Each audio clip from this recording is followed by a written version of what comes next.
Está lá, Mateus 9, do 9 ao 13.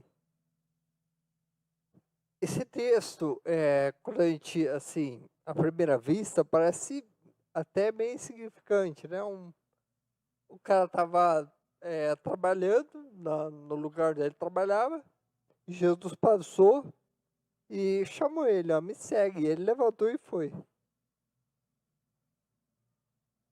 Então parece uma historinha até simples demais para estar na Bíblia, né? Só que essa história é contada em 3 evangelhos. Mateus, que é o protagonista que ele conta isso. Marcos conta também. E Lucas também conta essa mesma história. Então, eu imagino que para estar em 3 evangelhos, tem alguma coisa importante aqui. Alguma coisa que foi impactante no chamada da conversão desse homem chamado Mateus. Eu queria então meditar com vocês e compartilhar alguma coisa sobre isso. Deixa eu abrir aqui.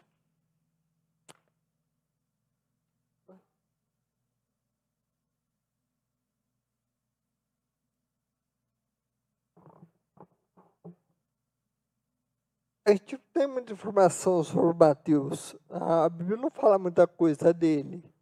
A única coisa que a gente sabe sobre Mateus é a profissão que ele tinha. Ele era um publicano ou um cobrador de impostos. E isso era muito importante e é muito importante a gente entender o que significava um cara ter uma profissão dessa, né, ali naquele lugar, e o quão impactante foi esse chamado dele, por causa da profissão que ele tinha.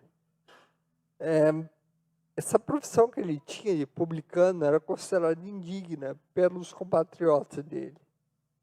Ninguém gostava de cobrador de impostos. E não é simplesmente fazer cara feia. Ele era odiado. O cobrador de impostos, ele era odiado pela sociedade. Por quê? A gente sabe que naquela época, Israel estava sob o domínio do Império Romano. Então, Roma dominava. Então, apesar de estar sob o domínio de Roma, eles não eram escravos e eles moravam na própria terra deles. Só que o detalhe é que a última palavra de qualquer assunto judicial ou civil não era deles, era de Roma. E isso era muito humilhante para o judeu. Então ele não gostava, apesar de não ser escravizado, tá ali outra nação mandando neles, dentro da terra deles. Eles não gostavam disso. E o cobrador de impostos, ele era um judeu, que ele ganhava muito bem para cobrar impostos dos outros judeus, compatriotas dele, muitas vezes pobres ou que não tinham condição, mas ele ganhava esse dinheiro cobrando impostos para Roma, dos compatriotas dele. Então ele era considerado um traidor da raça. Então, esse povo aqui, oprimindo a gente aqui na nossa terra, ocupando a nossa terra, e você ajuda eles, se aproveitando da gente. Então, o cobrador de impostos, ele era muito mal visto pelos outros judeus. Ele era odiado pela sociedade. Ele vivia isolado. E, frequentemente, quando você lê na Bíblia, o publicano está junto com prostituta. Publicanos e prostitutas. Por quê? Porque era considerado um pecado grosseiro. Veja só que ser um publicano era tão grosseiro como ser uma prostituta naquele tempo. Então esse era Mateus. É um cara que ninguém queria ser visto junto com ele. Né? Todo mundo queria a distância dele e assim ele vivia. Só que ele ganhava dinheiro. Então eu imagino que ele engolia um pouco o desprezo da sociedade, porque o dinheiro estava entrando e ele tinha uma bela renda. E além do mais, a Bíblia não fala disso sobre Mateus. Mas o cobrador de impostos, ele frequentemente, extorquia os outros para ganhar mais dinheiro. Então, por exemplo, vocês sabem como funciona. O imposto é R$ 100, o cobrador de impostos cobrava 110. E R$ 10 ele embolsava. E por isso, adicionalmente, o cobrador de impostos era mais odiado ainda. Porque além de cobrar para Roma, eles frequentemente extorquiam. Repito, não tem nenhum indício que Mateus fazia isso, mas Zaqueu fazia. Era outro cobrador de impostos que a gente conhece. E assim, eles faziam. Então, completamente odiado. Ninguém queria estar junto com esse cara, ninguém queria ser visto com ele. Então, um belo dia, e Jesus passou, né, na frente da coletoria onde Mateus trabalhava, viu ele e chamou ele, ó, me segue. Mateus levantou e seguiu. Eu quero destacar 3 coisas. Primeiro, o aceite de Mateus, ele parece muito abrupto, né? Se você ler o texto, parece até que não faz muito sentido. Você imagina, um cara que você nunca viu na vida, de repente te chama, ó, vem, abandona tudo aí que você está fazendo, me segue. Aí você levanta e vai. Então, eu não creio que Mateus nunca tinha ouvido falar de Jesus. Ele sabia quem era. Alguns estudiosos acham que Mateus estava entre aqueles publicanos que iam ouvir João Batista. Você vai ler lá em Lucas, no relato de Lucas, eu acho que no capítulo 3, sobre o ministério de João, que alguns publicanos iam até ele para perguntar o que eles tinham que fazer. E João fala, não cobre além do que é estipulado. Então, publicanos iam a João Batista, e talvez Mateus fosse. E se isso estiver correto, ele ouviu o Batista falar que ele não era o Cristo, mas seria alguém mais poderoso que ele. Se isso tudo é verdade, se a especulação é real, talvez Mateus ele tenha ouvido falar de um homem que chamava Jesus, que andou fazendo os milagres por aí. E talvez ele tenha linkado com aquilo que João falou. O João falou que viu alguém poderoso. Ou talvez até ele tenha visto algum milagre, a gente não sabe. O fato é que eu não creio que foi do nada. Ele deve ter, certamente, ele ouviu falar de Jesus antes de seguir ele. Segunda coisa que eu quero destacar, se você voltar ao capítulo 8 aí de Mateus, você vai encontrar o relato de 2 homens que falaram para Jesus que iam seguir ele. O primeiro falou assim, mestre, era o mestre da lei, ele falou, eu vou abandonar tudo para te seguir.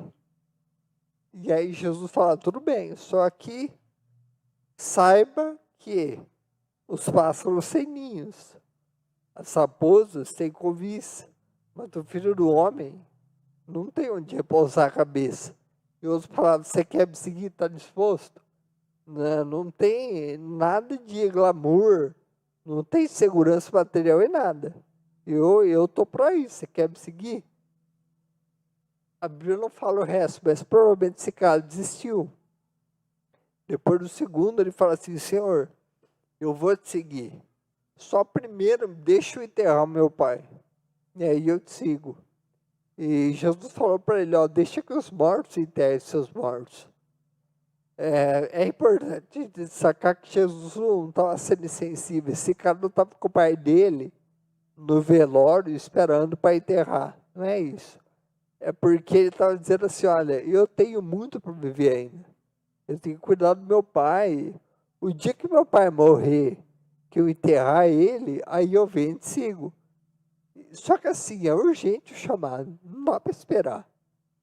E esse cara também não seguiu Jesus, mas Mateus seguiu. Quando Jesus chamou Mateus, ele já respondeu de pronto, ele levantou, entregou a coletoria para quem quer que fosse ali e foi embora.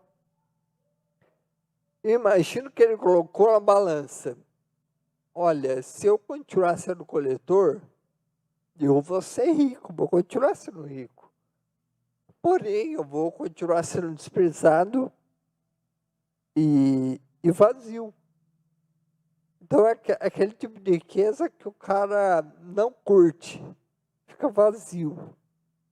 Se eu seguir esse homem, como eu já conheço quem ele é, eu não tenho garantia, eu vou correr risco assim, materialmente falando. Porém, eu vou ser muito amado.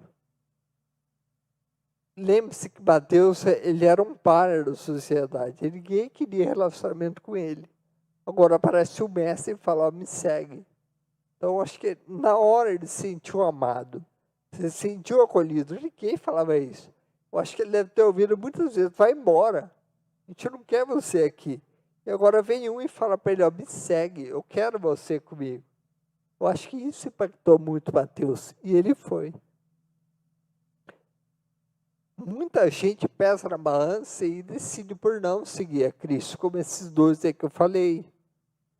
O jovem rico, lá em Lucas capítulo 18, se não me engano, está a história dele. Ele é um que decidiu por não seguir a Cristo. Ele colocou na balança, ele achou que a riqueza que ele tinha valia mais. Então ele decidiu não seguir, Mateus não. Mateus não sabia disso, mas além do nome dele estar sendo escrito no céu, ele não sabia que ele escreveu o Evangelho. Que hoje, 21 séculos depois, a gente já está citando o nome desse cara. Ia estar falando dele, ia estar lendo o escrito dele, estudando, e olha o privilégio que ele teve, porque ele tomou uma decisão, eu vou abandonar tudo e seguir Jesus. Então, ele recebeu muito mais do que ele poderia ter como cobrador de impostos. Terceiro ponto. Jesus estava no início do ministério dele.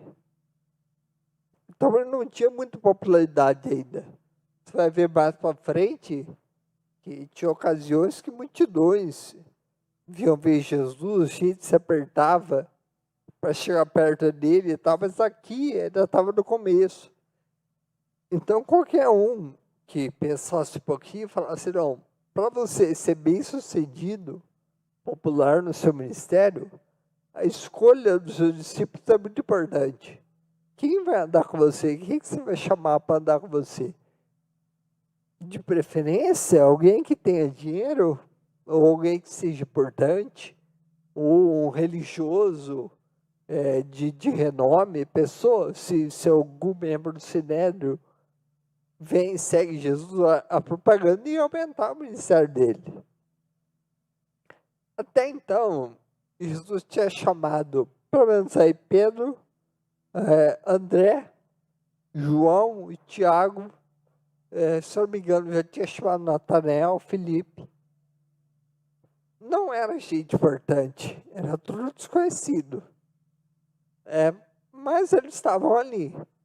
Agora, Mateus, não é que ele era desconhecido, é que chamar um cara igual Mateus é uma propaganda negativa do ministério. Como é que... Ninguém quer ser visto com esse cara. Você chamar ele para andar com você é ruim, é uma propaganda ruim, velho. Tem publicano andando com ele. Um cobrador de impostos andando com Jesus. Então, é um impacto negativo. Agora, por que Jesus chamou ele? Se não era vantagem nenhuma ter um homem como esse andando com ele. Mais para frente a gente vai ver isso. Vamos para o versículo 10. No versículo 10, logo após o chamado e o aceite, Mateus ele convida Jesus e os discípulos dele para ir jantar na casa dele. O importante que o texto de Mateus, ele não fala casa de Mateus, ele fala que Jesus, que o jantar foi na casa dele. Só que na NVI tem uma nota de rodapé, e se você for para Marcos e Lucas, eles vão informar a gente que na verdade era a casa de Mateus. Então Mateus chamou todo mundo para jantar na casa dele. E nesse jantar estavam outros publicanos e pecadores. Por quê? Esses eram os únicos amigos que Mateus tinha. Não tinha nenhum religioso, não tinha ninguém de boa fama, era tudo gente ruim. Por quê? Ninguém queria ser visto com ele. Então, o que sobrou para ser amigo dele foram esses aí. E esses aí que estavam no jantar. Versículo 11. Aí aparecem os fariseus. Os fariseus, eles eram uma escola de pensamento dentro da religião judaica muito rígida. Então, para eles, tudo que era a lei de Moisés, Torá, eles eram muito rígidos com o cumprimento. Na verdade, nem tanto com o Antigo Testamento, e mais com as tradições que eles criavam. Então, eles criavam regrinhas e eles eram muito rígidos com as regras. E Jesus, ao longo do ministério, teve muitos embates com esse tipo de gente, com os fariseus. E Jesus considerava eles hipócritas. Muitas discussões. E os fariseus não falavam com Jesus, ou não conversaram com ele. Foram falar para os discípulos: olha, por que o mestre de vocês se relaciona com gente pecadora? Lembre-se que comer naquele tempo lá tinha um significado mais profundo do que tem hoje. Então, quando você convidava alguém para comer na sua casa, era um sinal de amizade, de comunhão, de relacionamento. Por isso que os fariseus ficaram escandalizados. Ele falou: como é que o mestre de vocês come com esse tipo de gente aí? Lembre-se que eles não falaram para Jesus, eles falaram para os discípulos, mas Jesus ouviu. E aí ele deu uma resposta. Eu quero ler o 12 e o 13. Ouvindo isso, Jesus disse: não são os que têm saúde que precisam de médico, mas sim os doentes. Vão aprender o que significa isso. Desejo misericórdia, não sacrifício, pois eu não vim chamar justos, mas pecadores. E aí a gente entende por que ele foi atrás de um cara igual Mateus. Primeiro, ele deu uma pequena cutucada aqui nos fariseus, uma ironia. Quer dizer, vocês são muito bons. Eu não preciso me relacionar com vocês, porque vocês fazem tudo certinho, sejam só pessoas boas. Não são, ironicamente falando. Mas eu não vim para esse tipo de gente, eu vim para chamar pecadores. Por isso que ele foi atrás de Mateus.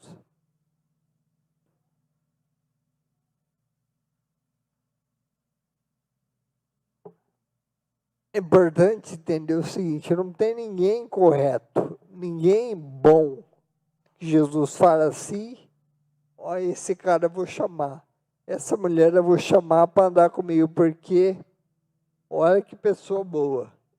Não existe ninguém assim. Existe quem?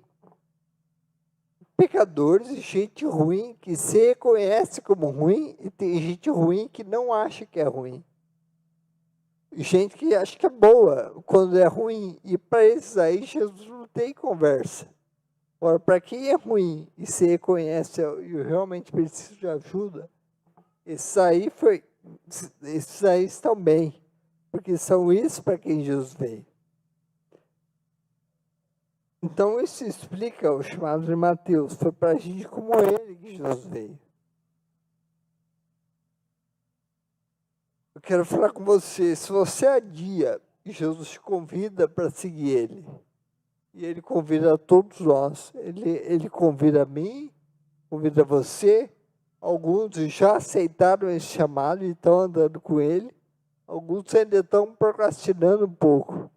E eu não sei quem me ouve, se está adiando esse convite que Jesus fez.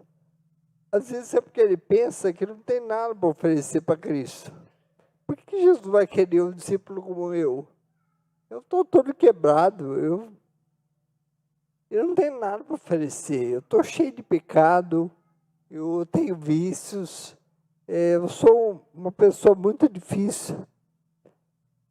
Eu te digo que você está correto, realmente você não tem nada para oferecer para Cristo. Mas aqui, dentre aqueles aqui que aceitaram o chamado de Cristo, não tem um que estava.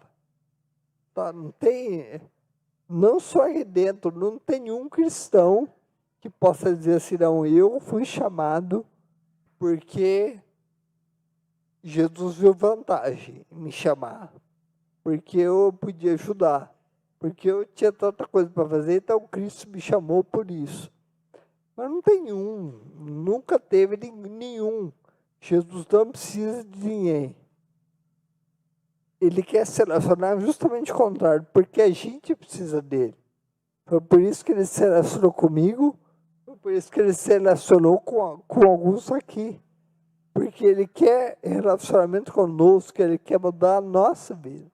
Então não é a gente que vai acrescentar o reino, é ele que vai mudar a nossa vida. A sua vida vai mudar quando você entender que ele está te chamando para fazer algo por você, não porque ele quer você para fazer algo por ele. Ele quer fazer algo pela sua vida. Quando essa hora chegar, cair a sua ficha, ó, que você está me chamando, e eu realmente não tenho nada para oferecer para ele, mas ele quer me oferecer vida nova. Quando cair a sua ficha desse chamado, faça como Mateus 6, levante, abandona tudo, deixa tudo para trás, simplesmente segue ele. Ah, mas e o resto? O resto é com ele. O resto é ele que vai fazer. Mas o nosso papel é aceitar o chamado. Amém?